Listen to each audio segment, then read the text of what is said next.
Apparently over there, some that truck spilled a bunch of slate or something. Yeah, no bueno.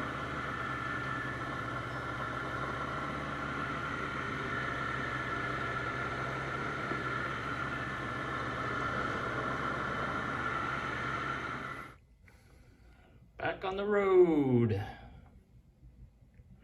doing some business. So that's what it looks like outside my hotel room. That's not why we're here. Welcome to dinner time. I'm gonna do this while the food's still hot and the brew's still cold. And also wanted to do a quick review. I think Catfish Redneck tried these out and I couldn't find them, but these were in the clearance section of my grocery store. So let's give these a try first. But I was at the local convenience store and they had these. They're 10% alcohol by volume, so let's give them a try. So I figured the margarita should be pretty decent, and of course screwdriver couldn't be too bad. Tilt you up a little bit. Hopefully they're not anything like Four Loko. Who makes them? Doesn't say. Malt beverage with natural flavors.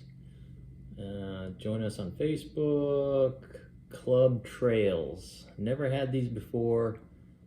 Clubtails Company, Laval, Quebec, Canada. Product of Canada. Flavored ale. So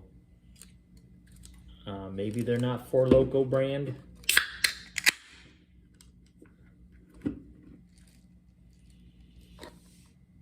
Smells like beer with lime.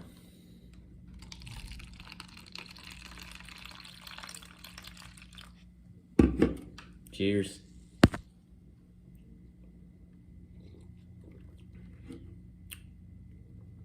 It's pretty good.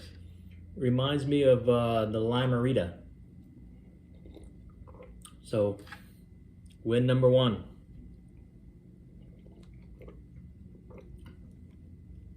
I would buy this again. Definitely not a fourth, and it doesn't have the weird artificial aftertaste. Not as much anyway. I mean, there's a hint of it, but it goes down pretty smooth. So these are the Pringles Scorchin' Hot. I tried them in the car already, obviously, but for your pleasure,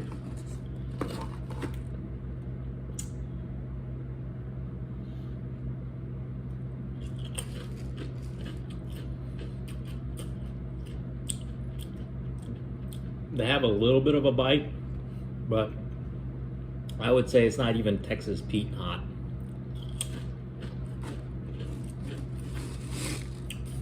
Especially, you know, scorching. They ain't scorching. They're good. I mean, if you're not a chili head and like really, really hot things, but you want a little bit of spice, this will do it.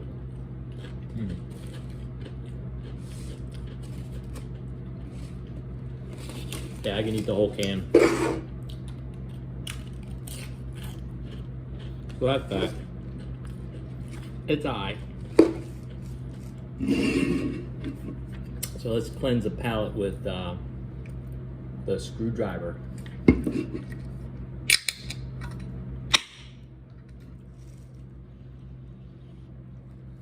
Smells like the orange soda, like a Fanta.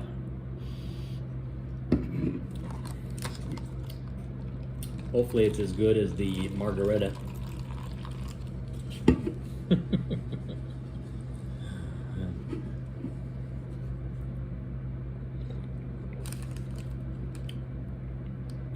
Yeah, it hits you with the artificial taste right away.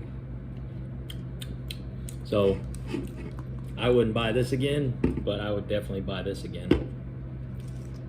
It's okay. It's definitely not as bad as a Four Loko or Pirate Water. Oh, that Pirate Water was disgusting.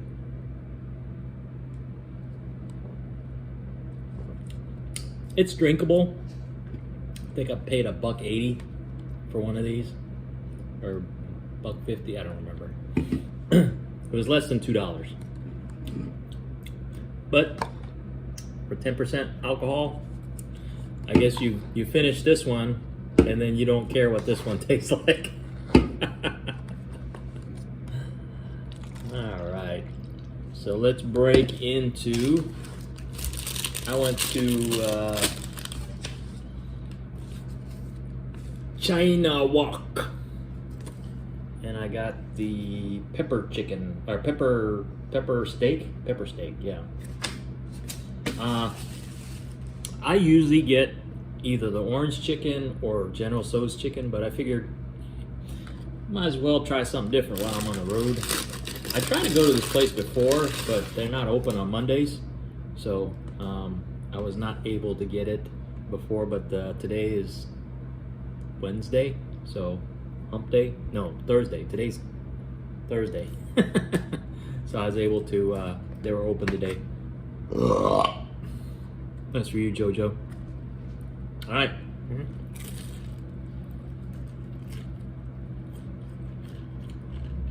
Not much meat in here. There's a little piece of pork in there, but it's just mostly cabbage. Good flavor, good crunch.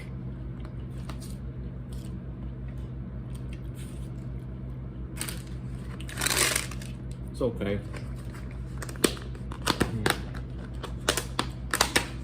So here, that don't look like beef.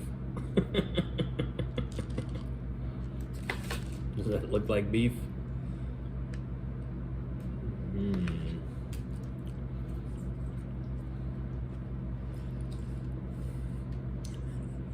Mystery meat.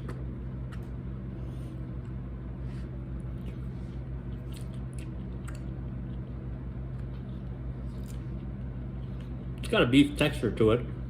Kind of bland. Peppers are good. Onion sweet. Yeah, a little disappointed. I should have got the General Tso's chicken, but whatever.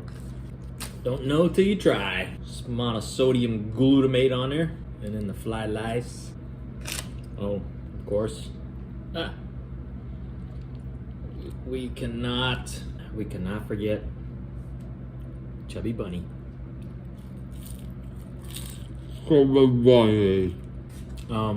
I probably won't. I probably won't upload this until after I do the interview with Artisan Tony. So I'll put a link to the interview on Artisan Tony's channel after I upload this. But he's got a like a streaming show called People I Find Interesting, Pi-Fi. And if you haven't subscribed to Artisan Tony yet, please do so. It's got a lot of good information, and just some sometimes some random life things. He's a general contractor. He's given me a lot of good building advice on some home improvement projects that I've done. If I remember, I'll put some pictures here. But Tony's just an all-around good guy.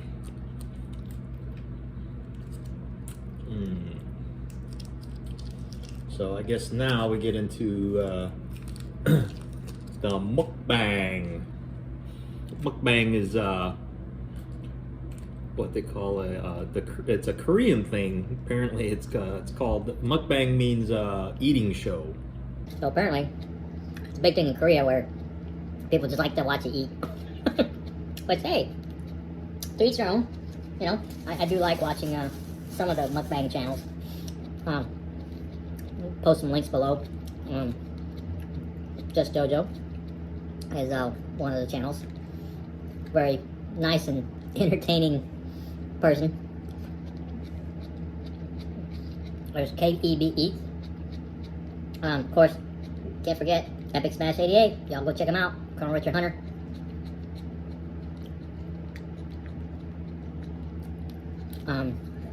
There's, I think their channel's like Mystery Granny.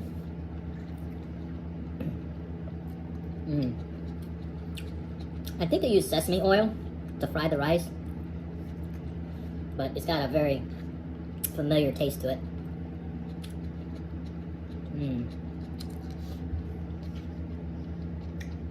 I wouldn't exactly give this the but it's okay. For road food, it's okay.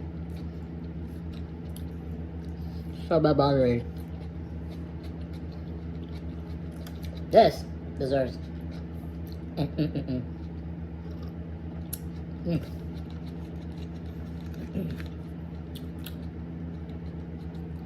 But that's pretty much all I got. If you want to stick around and watch me eat the rest of this, more power to you. See if I can remember a story. Maybe I'll tell you a little story. I've been listening to a lot of stories about people kind of getting revenge on their on the companies they work for. I can't remember if I told you this story before or not. I remember telling it, but I can't remember if it's on a video. But my very first, well, I won't say my very first job, but my first kind of official job, besides, you know, like mowing grass or you know, other non-professional or non-legal jobs, non-official jobs, I guess. I worked for a guy that my brother worked for, and it was selling newspaper subscriptions.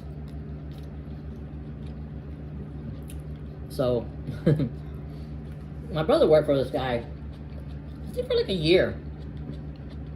He loved it. He was making all kinds of money, for, you know, more than minimum wage. And the boss would pay, on top of their pay, would buy him like bonuses. And he actually got like a video game. And of course, I think my brother was like 16, 17. So it wasn't like sketchy, you know, what is it called, creepy, creepy arrangement or anything. But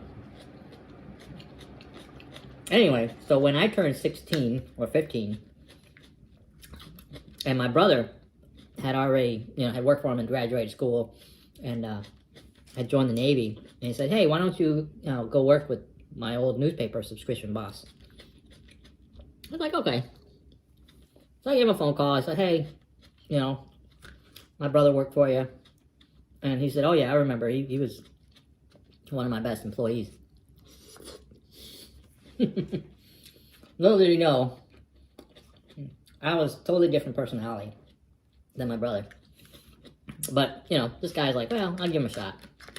And so I started work a few days later. And the way it worked is he would pick you up, and he had an old Lincoln Continental boat. Long-ass car. And he would pick all the workers up. I think there were like 5 or 6 of us. Take you to different locations, like an apartment building or a neighborhood or something like that. Say, you know, I'm going to meet you here in an hour. And of course, my first few days, I would train with one of the more senior sales guys. And can't remember his name. Can't remember. I remember his last name. I'm not gonna say it, but I think his name was like John or Phil or something like that. He was a real cool guy, a surfer guy. And he lived like 2 streets down from me. But I should call him Phil. So Phil was my trainer, right? And I think Phil worked with my brother a little bit, but not, you know, because my brother was already well established. And so he didn't need to train with Phil.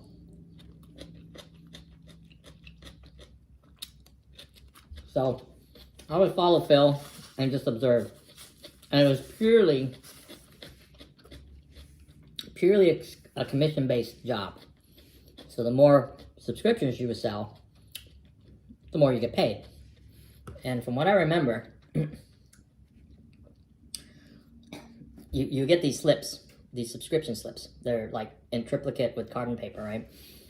And so if the customer got the weekly paper and he paid, prepaid, gave you a check or cash, you would get, I think, $1. If he didn't pay, you got 50 cents.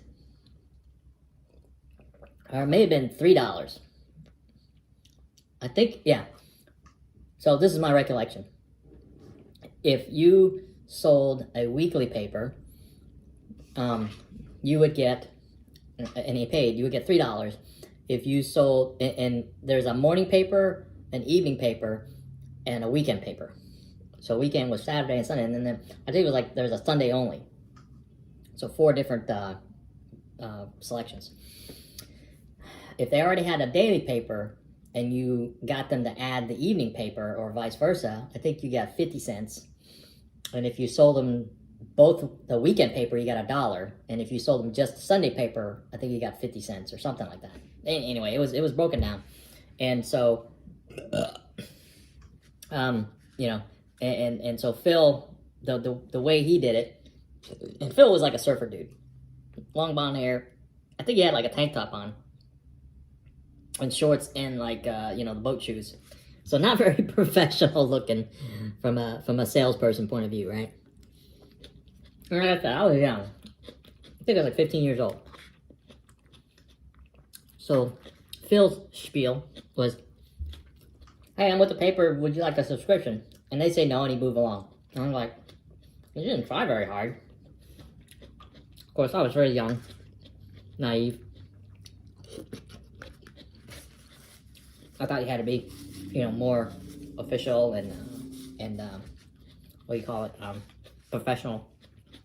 But, you know, I didn't consider like you're selling a newspaper. You're not like trying to sell a car or a house or jewelry or something like that, right? You're selling the freaking local newspaper. So I think I trained with Phil like for 2 days. Not, you know, it wasn't rocket science. So, like the 3rd day, boss picks me up in his car, drives me to some out-of-the-way neighborhood. Never been there before. Of course, being 15 years old, I never got any farther than walking distance from a neighborhood. And so he drops me off where I couldn't find my whole way home if I wanted to. Let's go to the first door, knock, nothing. Nobody comes to answer. No, keep knocking. Go to other houses, keep knocking, nothing. First house. I'll never forget. Not specifically, but I'll never forget how I thought I was like Mr. Professional, right? Hi, I represent something like this. Hi, I represent the local newspaper, the name of the local newspaper. And would you be interested in subscribing to the local newspaper? And slam.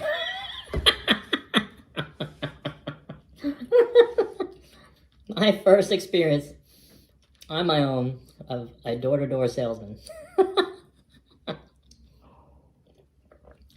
So anyway, yeah, that went on for several instances, and then I finally caught on that no wonder why Phil was not very invested in his sales pitch. Because people who want the newspaper pretty much already have a newspaper, or they're new to the neighborhood, and we're just waiting for somebody to come by, or we're gonna subscribe, but never really did until somebody came by. So then I reverted to the sales pitch that Phil was doing. It's like, hi, I'm with the paper. Would you like a subscription? And I eventually made a few sales. I didn't make a whole lot of money. And I actually made more money mowing grass than I ever did trying to sell newspaper subscriptions. But I remember one time, boss drops me off in literally the middle of nowhere. It was a corner of a neighborhood, and where he dropped me off was pretty sketchy. I remember the road was dusty, really dusty. It was kind of like, you know, if there was like a whole bunch of trucks that rolled by that had mud on the tires, so it was really dusty. And there were like just like dead plants, overgrown weeds and bushes and stuff, and this little entrance to a neighborhood. And he said, "Yeah, I'll be back for you in an hour or whatever." So I started walking, and the thing, before I forget, the boss's car, like I said, was a Lincoln Continental, but his horn, now I understand why, but his horn was barely audible, because the way he would let you know that he was there, he would honk his horn, but it was like meep, meep, meep, meep, meep, meep. So I think he actually muted his horn so he wouldn't upset the neighbors when he honked the horn to come pick you up.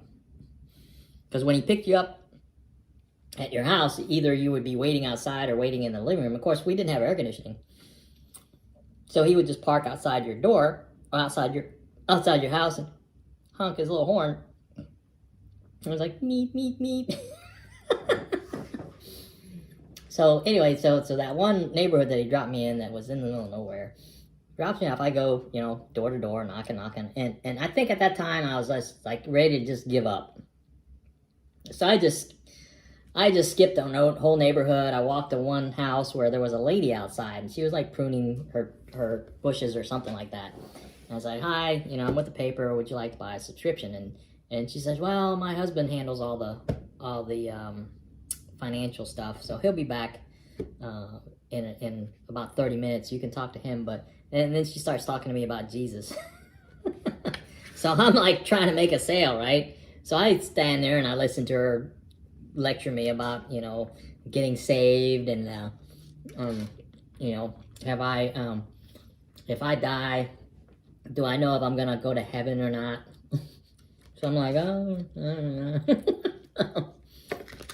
So whatever. End of the conversation. It's like, okay, I'll be back in about 30 minutes. Do my thing, keep going. I don't think I made one sale in that neighborhood. And so I'm like, well, her husband's gonna be back here in about a couple minutes. I'll go back to that house. And I see there's a car in the driveway, so I'm figuring, okay, that's her husband's home. So I go knock on the door. It's like, hi, you talked to your wife earlier, and she says you might be interested in subscribing to the local paper. He goes, nope, blam. That was wordless.